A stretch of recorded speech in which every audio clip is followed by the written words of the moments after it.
নমস্কার বন্ধুরা, আমার ইউটিউব চ্যানেল কালচক্রে আপনাদেরকে স্বাগত জানাচ্ছি। বন্ধুরা, আমাদের বাঙালিদের প্রিয় উৎসব দুর্গাপূজা এসে উপস্থিত হয়ে গেছে। 2রা অক্টোবর মহালয়া পড়েছে।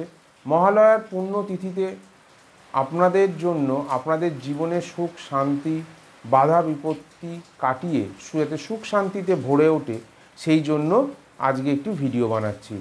ভিডিওটি দুর্গা সপ্তশতী চণ্ডীর একটি মন্ত্র নিয়ে বানাচ্ছি। আগের অনেক ভিডিওতে আমি দুর্গা সপ্তশতী চণ্ডী মন্ত্রের ভিডিও বানিয়েছি, আপনারা প্রয়োজনে সেগুলো দেখে নেবেন।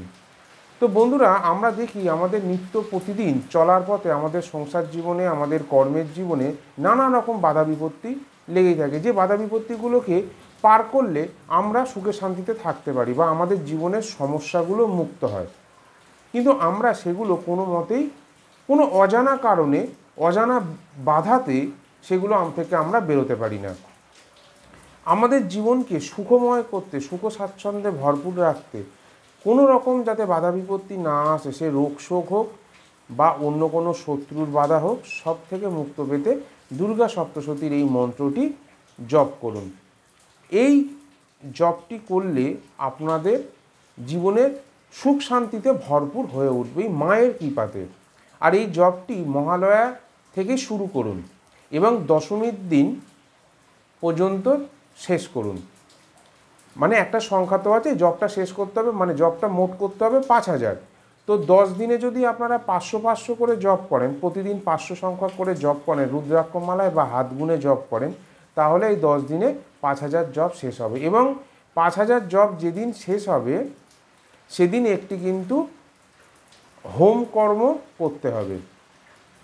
তো যারা হোম কর্ম করতে পারে তারা করবে, যারা মনে করে যে আমরা হোম কর্ম করতে পারবো না, তারা 5000 জপের ডবল জপ করবে, অর্থাৎ 10000 জপ করবে। তাহলে কি করতে হবে, এই 10 দিন প্রতিদিন 1000 সংখ্যকে জপ করতে হবে, তাহলে 10 দিনে 10000 হয়ে গেল। আর যারা হোম করবে তারা ঘি আর বেলপাতা যেন নিখুঁত বেলপাতা হয়, সেইটা দিয়ে নিখুঁত বেলপাতা ঘিয়ে ডুবিয়ে সংস্কারিত অগ্নিতে জপ করবে। যারা অঘরী আছে, যারা কাপালিক আছে, তাদের যা নিয়ম আছে তারা সেই সংখ্যক সেইভাবেই কাজটা করবে। তাহলে মন্ত্রটি কি? মন্ত্রটি বলে দিচ্ছি।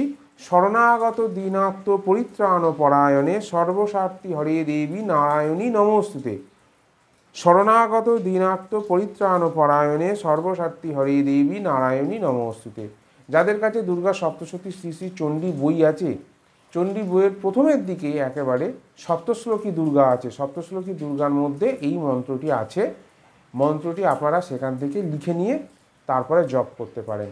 মা দুর্গার সামনে ছবি রাখুন বা বাড়িতে কালী মুখ থাকলে বা কালীর ছবি থাকলে সেখানে আপনার ভক্তিতে যে আপনি মা কালীকেই দিচ্ছেন, সেইভাবে জবা ফুল বা ফুল বেলপাতা দিয়ে আপনার যা সামর্থ্য, মিছিরি বাতাসা মিষ্টি সন্দেশ যা আপনার সামর্থ্য, মাকে ভোগ জল দিয়ে ধূপ প্রদীপ জ্বালিয়ে শ্রদ্ধা বিশ্বাস, পূর্ণ বিশ্বাস মায়ের ওপর রেখে এই জপটি করুন।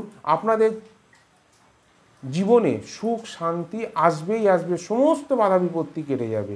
যদি মনে করেন যে না বাধা বিপত্তিটা কাটছে না, জপ কিন্তু বন্ধ করবেন না, মা কিন্তু পরীক্ষা নেয়। সুতরাং জপ কিন্তু প্রত্যেক দিন আপনার সামর্থ্য মতো একটা নির্দিষ্ট সংখ্যায়, সেটা আপনিই জানবেন আপনি কত সংখ্যায় জপ করছেন, সেই জপটা আপনারা করতেই থাকুন। ফল হতে বাধ্য, মা সত্য, মায়ের বিদ্যা সত্য, মায়ের মন্ত্র সত্য। এই সত্য কথাকে মনের মধ্যে আশ্রয় দিয়ে মাকে নিজের হৃদয়ে ধারণ করে জপ করুন, ফল পাবেনই পাবেন। ধন্যবাদ বন্ধুরা ভিডিওটি দেখবার জন্য। দেখা হচ্ছে পরবর্তী ভিডিওতে।